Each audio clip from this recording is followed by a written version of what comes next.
Good evening from HTV. Gloucestershire County Council has tonight called a halt to adventure trips for young offenders. It follows the case of a 17-year-old sent on an African safari who was arrested within days of his return for drink driving. Bryn Melyn claimed their methods are controversial but effective. However, within 3 days of arriving back in the West Country, the youth was arrested having failed a breath test.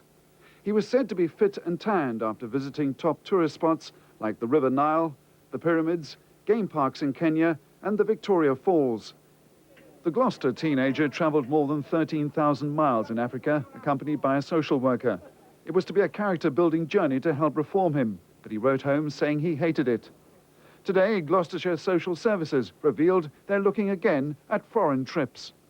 We are concerned about the public perception of the trips abroad, and that we will now be reviewing our work with juveniles, and during that review we will be stopping any further trips abroad. The Bryn Melyn Centre takes in 10 youngsters at a time.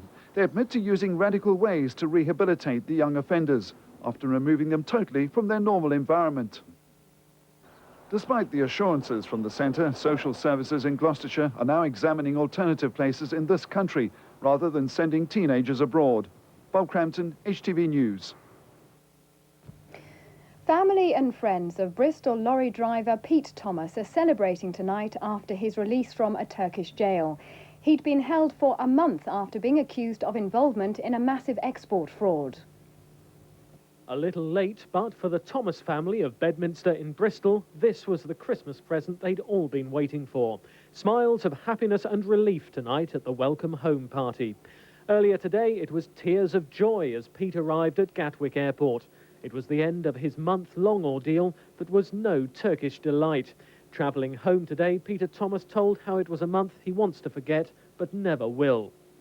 The conditions of the prison was bad, like, you know, it was, dirty blankets, you know, no sheets, no pillowcases, you know, it just stunk, you know, it was damp cells, you know, no hot water, once a week hot water, shower once a week. One Friday evening, between 6 of us, we had a tray of eggs, boiled eggs, that was our tea. We were allowed a loaf of bread a day, and a plate of olives we had for breakfast on a Saturday morning, if you like olives, and a bucket of rice for dinner. There is one cloud on the horizon, though. Peter's lorry is still being held in Istanbul, and he's been ordered to return to Turkey for a final court hearing next month. But as he's celebrated tonight, Peter Thomas says after what he's been through, he has no intention of going back. Marcus Dare, HTV News.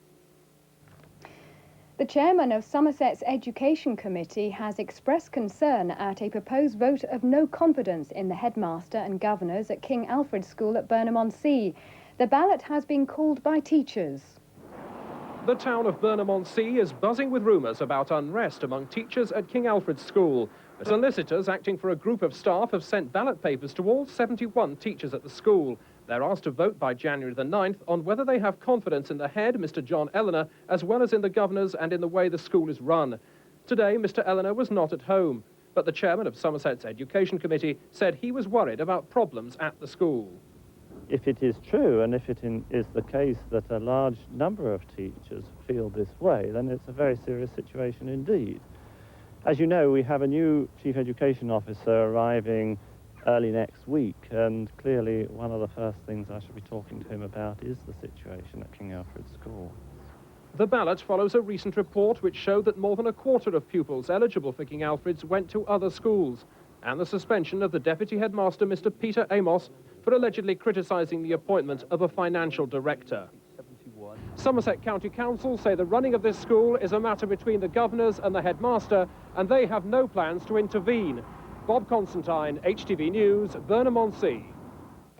Finally, one football result. Swindon have drawn 3-3 at Sheffield Wednesday. And that's the HTV News. Good night.